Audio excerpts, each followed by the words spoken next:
A alegação normalmente vinda da esquerda, né, de que o referendo acabou resultando num aumento do índice de crimes violentos no Brasil. Você contesta esse tipo de afirmação e mostra que, na verdade, ocorreu o contrário, foi isso? O que eles dizem é o seguinte: se não fosse o Estatuto de Desarmamento, nós teríamos mais homicídios ainda, né?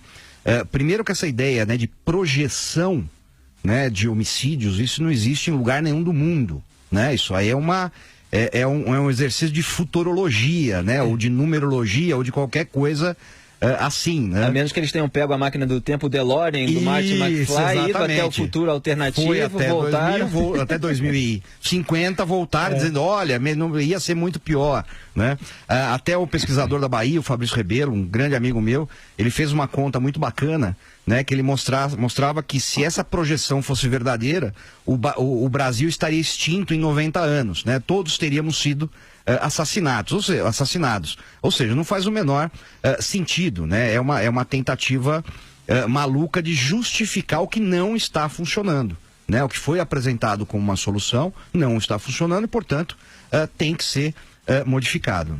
Exatamente. Agora, Bennett, existe muita argumentação no sentido de que no Brasil isso não daria certo. Isso pode dar até certo em alguns estados americanos, mas lá é outra cultura. Aqui, se tivesse uma briga de trânsito, todo mundo ia matar todo mundo. Como é que você responde a esse tipo de argumento? É síndrome do vira-latas, né?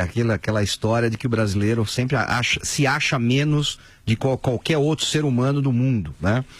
Isso não tem a menor ligação com a realidade, né? Nós tivemos uma cultura, vamos dizer assim, armamentista muito forte no Brasil até a década de 90, né? Até 1997, quando o Fernando Henrique começa realmente a implantar as restrições no Brasil, nós tínhamos uma das legislações mais liberais, né, que existia no mundo, né, sobre isso, né? O porte ilegal de armas, ele sequer era crime, ele era uma simples contravenção penal, né? E nem por isso você tinha tiroteio na rua, nem por isso você tinha brigas de trânsito acabando em morte, simplesmente por as pessoas terem armas, né? Eu costumo dizer, fazer um paralelo, né?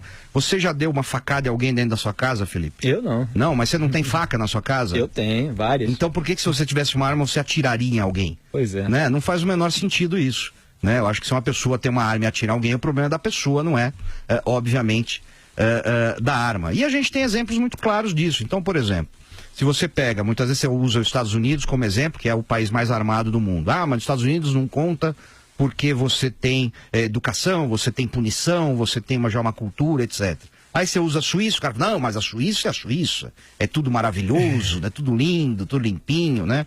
Falou, tá bom, então vamos usar o Paraguai, né? O Paraguai é um dos países com a legislação mais liberal da América do Sul para compra e porte de armas de fogo. Já é até folclórico, né? A facilidade com que se compra armas no Paraguai, né? E é o terceiro país com menor taxa de homicídios da América do Sul, né? O Uruguai, que figura em quinto lugar, junto com o Canadá, de países mais armados do mundo, né? Ele tem a segunda menor taxa de homicídios da América do Sul, né? Ou seja, países com uma legislação muito mais liberal que a brasileira. No caso do Paraguai, especificamente, um país que tem um IDH menor que o Brasil, que tem uma taxa de analfabetismo maior que a brasileira, que tem um nível de desemprego maior que o brasileiro, né? Que tem uma economia muito frágil, né? Basicamente centrada na economia informal, né? E nem por isso você tem altas taxas de homicídios. Aliás, o único problema do Paraguai, né, na questão homicídios, é exatamente na fronteira, adivinha com qual país? Né?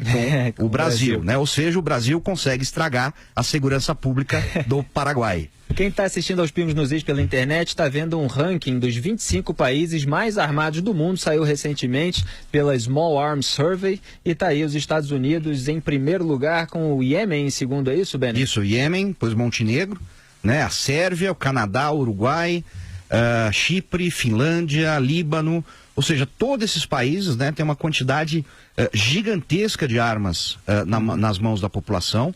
Muitos países até com deflagrados, que nem, por exemplo, o Iraque, né, que está em 24º, e todos eles têm uma taxa muito menor à brasileira, né?